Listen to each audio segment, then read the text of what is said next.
اسلام کا وہ طریقہ کار جس سے انسان اپنے تن کو بھی اجلا کرتا ہے اور من کو بھی اجلا کرتا ہے، جسے ہم نے اسلامک سینیٹائزر کا نام دیا، اور وہ ہے وضو۔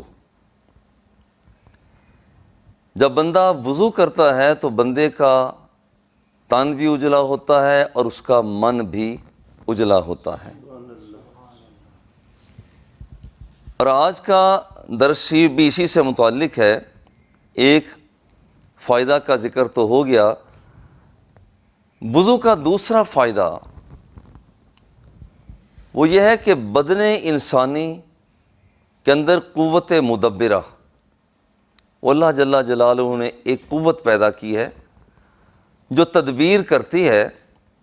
وہ اندر بندے کو پتہ نہیں چلتا، مگر اندر ہی اندر وہ ایسی قوت ہے جو فاسد مادوں کو خود بخود وہ الگ کرتی ہے۔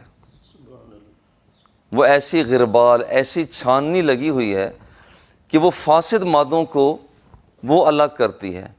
اب فاسد مادوں کو الگ کرتی ہے تو اس کے اثرات نمودار ہوتے ہیں جسم کے ظاہری حصہ پر۔ اب فاسد مادے اندر سے جب دور دور ہوتے ہیں وہ انسان کی باڈی اب اس کے آخر تک پہنچتے ہیں۔ اور اس کو یوں سمجھا جائے جیسے ہم دودھ کو ابالتے ہیں تو جیسے اس کے اندر سے قدرتی طور پر بالائی جسے ہم کہتے ہیں، وہ ملائی اوپر آ جاتی ہے، ہوتی اندر ہے مگر ابھر کر اوپر آ جاتی ہے۔ مکھن ہوتا چھاچھ کے اندر ہے، لسی کے اندر ہوتا ہے، مگر وہ جس وقت اس کو پھینٹا جاتا ہے تو اس وقت وہ ظاہر ہو جاتا ہے، نمودار ہو جاتا ہے۔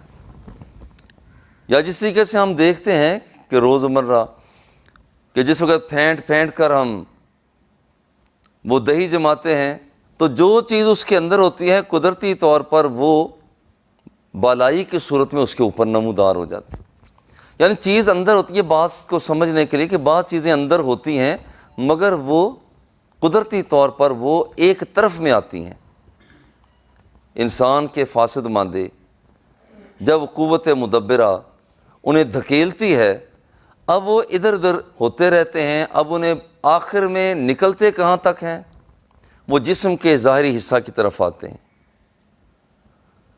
وہ باہر نکلنے کی کوشش کرتے ہیں، یا تو ابھی اندر ہی ہوتے ہیں یا ہلکے سے باہر بھی آ جاتے ہیں۔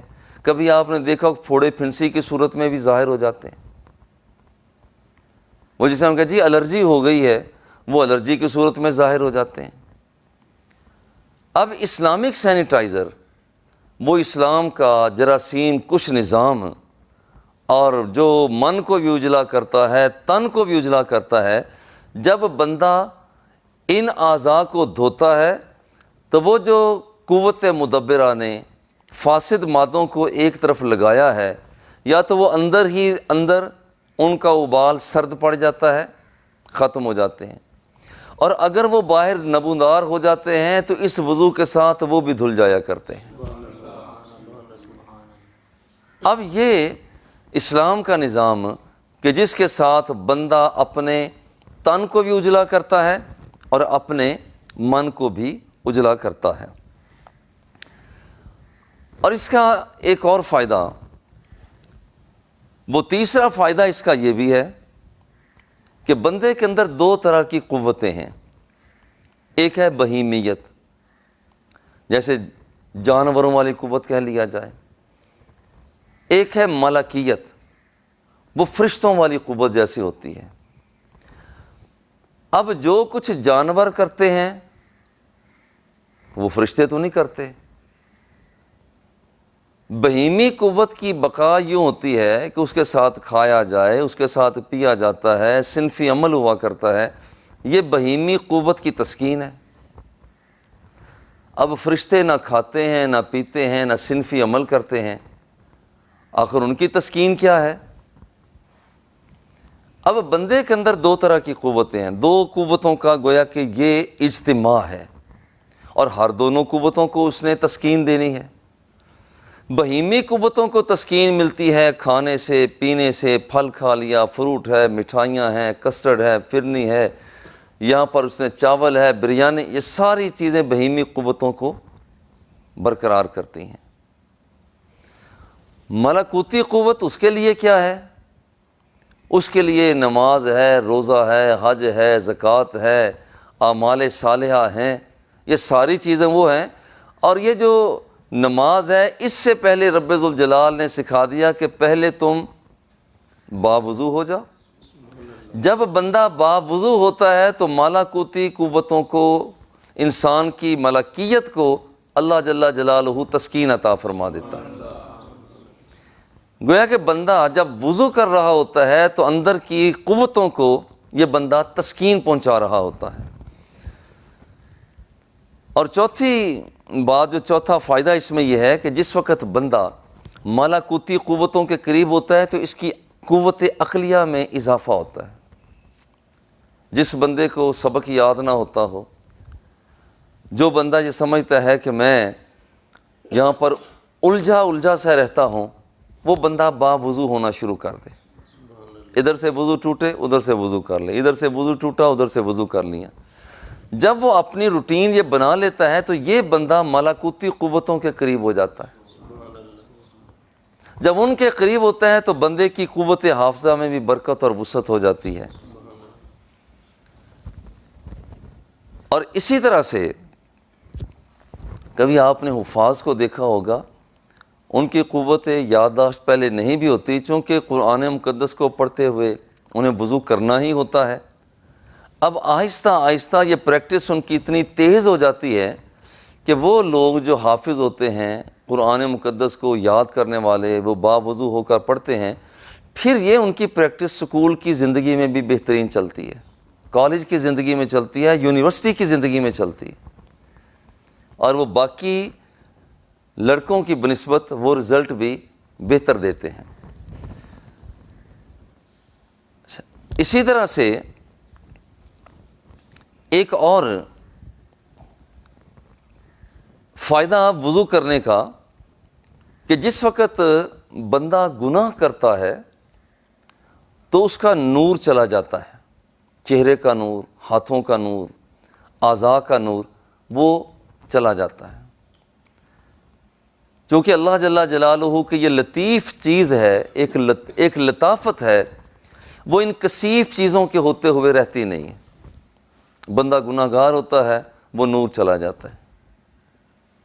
اب یہاں پر اس نور کو واپس لانے کی چابی وہ وضو ہے۔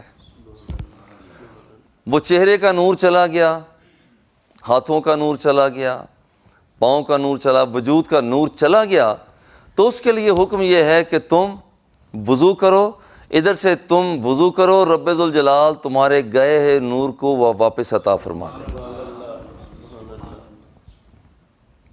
یہی وجہ ہے کہ جب قیامت کا دن ہوگا، حضور علیہ الصلوۃ والتسلیم نے ارشاد فرمایا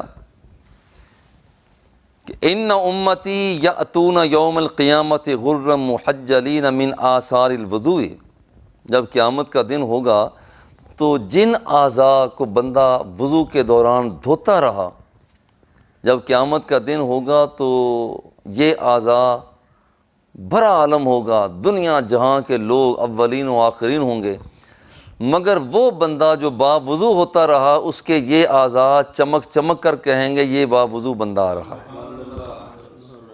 اور یہ اہل اسلام، حضور علیہ الصلوۃ والتسلیم کے امتی، حضور کے متوالے، دیوانے، مستانے، پروانے، وضو کرنے والے لوگ قیامت کے دن ان کے اعضاء، جیسے ہماری بیٹریاں ہوتی ہیں، جیسے ہماری لائٹیں ہوتی ہیں، سرچ لائٹیں ہوتی ہیں، اس طرح سے لوگ دیکھیں گے کہ یہ عجیب لوگ ہیں۔ اور یہ حیرت تو ہوتی ہے کہ بندے کا یہ ہاتھ اتنا چمک رہا ہو، چہرہ چمک رہا ہو باقیوں کے بنسبت، ہوگا کیا؟ اصل میں یہ وہ نور ہوگا جو دنیا کے اندر یہ بندہ باوضو ہوتا رہا ہے۔ حضور نے فرمایا فَمَنِ اسْتَطَاعَ مِنْكُمْ أَن يَسْتَطِيلَ غُرَّتَهُ فَلْيَفْعَلْ، جو آدمی یہ چاہتا ہے کہ قیامت کے دن اس کا یہ نور خوب گہرا ہو، خوب گہرا ہو، اسے دنیا کے اندر وضو کرنا چاہیے۔ اب یہ جیسے یہ قیامت کے دن لوگوں کی محبت کا باعث یہ چیز بنے گی کہ بندہ باوضو تھا اور یہ چمک رہا ہے، لوگ رشک کریں گے، عش عش کریں گے۔ اسی طرح سے لوگ کیا عش عش کریں گے، لوگ کیا پیار کریں گے جب بندہ مومن جب وضو کرتا ہے تو رب ذوالجلال بذات خود اس بندے سے پیار فرماتا ہے۔